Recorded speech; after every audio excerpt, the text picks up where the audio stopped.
Hey guys, and welcome back to this channel. In this video I'll be showing you guys how you can create the cat ears gamer headphones on Dress to Impress.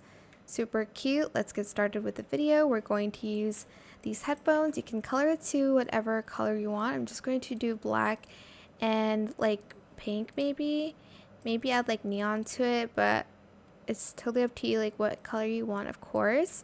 Then we're going to be using these ears obviously, and again color your ears as you wish. I'm just going to add neon to it because it just looks more cute, I guess. Then one more final touch, if I can just find it. Oh, it's here.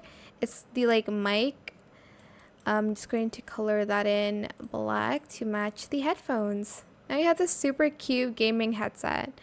I hope this tutorial was helpful for you guys. Don't forget to like, comment, share, and also subscribe to this channel if you haven't done that already. If you have any more questions about this video, just leave it in the comment section down below. I will try my best to answer them all for you guys.